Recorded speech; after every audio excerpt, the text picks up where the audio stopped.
बिस्मिल्लाहिर्रहमानिर्रहीम। Hello everyone, मेरा नाम है तहज़ीब खान। मैं एक रिएक्ट जेएस डेवलपर हूं और इस वीडियो के अंदर मैं आपको बताऊंगा कैसे आप रिडक्स सागा का सेटअप अपने रिएक्ट प्रोजेक्ट के साथ कर सकते हो विद कनेक्ट मेथड।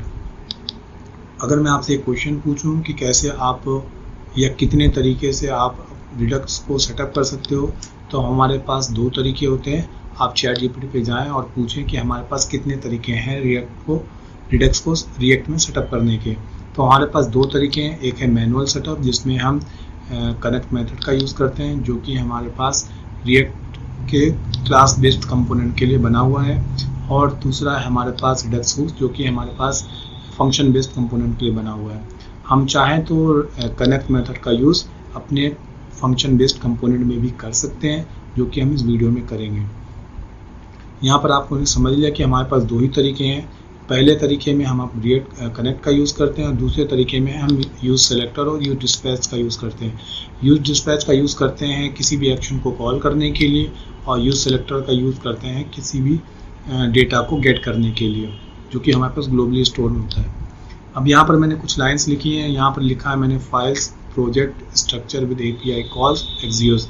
यहाँ पर हम रिडक्स सागा का यूज़ कर रहे हैं। और अभी मैं एक दूसरा क्वेश्चन पूछता हूँ आपसे कि रिडक्स सागा का यूज़ क्यों किया जाता है और रिडक्स टंग का यूज़ क्यों किया जाता है।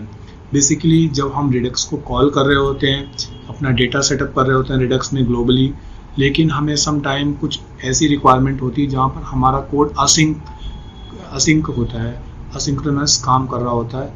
वो हो सकता है हम API कॉलिंग कर रहे हो या कोई ऐसा ऑपरेशन कर रहे हो जहाँ पे असिंक्रोनेशन ऑपरेशन परफॉर्म हो रहा हो। तो उसके लिए हम मिडलवेयर का यूज़ करते हैं, जो कि हमारा है सागा।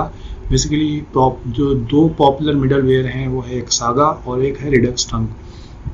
ये वीडियो रिडक्स सागा के ऊपर है, रिडक्स टंग के ऊपर हम कभी और वीडियो बनाएंगे। अब आ जाते हैं, अब कॉम्बिनेशन भी समझ लेते हैं। अगर आप रिडक्स टंग यूज़ कर रिडक्स यहाँ पर अगर टंग होता तो Redux tongue with connect method का भी आप कर सकते हो, नो प्रॉब्लम। यहाँ पर redux saga with connect method है तो भी नो प्रॉब्लम। आप चाहते तो रिडक्स सागा विद जो उसके हुक्स हैं तब भी आप काम कर सकते हो। तो कई सारे कॉम्बिनेशन बनेंगे, आप किस तरह से काम करना चाहते हो। बेसिकली मैं अपनी कंपनी में कनेक्ट मेथड का यूज़ करके अपने प्रोजेक्ट को सेटअप करता हूँ। आप किसी भी तरीके से सेटअप कर सकते हो। यहाँ पर हम एक्सियोस का यूज़ करेंगे।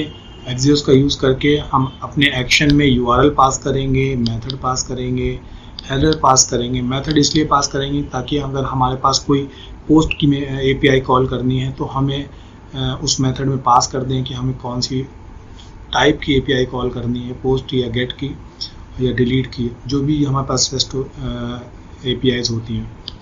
यहाँ पर हेडर में अगर किसी API को कॉल करते समय कोई ऑथराइजेशन चाहिए, कोई टोकन चाहिए, तो उसके लिए हम हेडर का यूज़ करते हैं। हेडर पास करेंगे और या फिर हम टोकन पास करेंगे ऑथराइजेशन। बॉडी या पेलोड पास करना हो तो भी हम वो पास कर सकते हैं। वो हम देखेंगे कि एक्सियोस में किस तरह से पास करते हैं, क्योंकि लोगों को सिंपली एक्सियोस से कोई हमारे पास फैच की API होती है, कोई गेट की API होती है, उसको कॉल करके हम डेटा गेट कर लेते हैं, लेकिन हम वहाँ पर कोई हेडर वगैरह यूज़ नहीं करते, क्योंकि हमारे पास रियल वर्ल्ड का कोई भी API मौजूद नहीं होता या फिर हम उसको बनाएं। इसके बाद में यहाँ पे लिखा हुआ है कि one way of structure design. इसका मतलब ये है कि जिस तरह से मैंने इस प्रोजेक्ट को स्ट्रक्चर किया है, इसकी फाइल स्ट्रक्चर बनाया है, ऐसा ज़रूरी नहीं है कि अगर आप इसको फॉलो नहीं करोगे तो आप रिडक्स को सेटअप नहीं कर सकते। आप चाहें तो इस रिडक्स का जो नाम है फोल्डर का, आप इसको चेंज कर सकते हो, इसकी फाइल्स कहीं से कहीं भी रख सकते हो, कोई भी प्रॉब्लम नहीं है। इस वीडियो का मकसद ये है कि आप अंडरस्टैंड करो कि कौन सा रिस्पॉन्सिबल कोड है जो कि रिडक्स को इम्प्लीमेंट करने के लिए किसी भी फाइल स्ट्रक्चर में वो बहुत ज़्यादा ज़रूरी है। तो ये सारी चीज़ें होंगी। यहाँ पर आप देख सकते हो, यहाँ पर मैंने ये इसका लिंक मौजूद दिया होगा, तो इस लिंक का यूज़ करके आप अपने सारी डिपेंडेंसी इंस्टॉल कर सकते हो।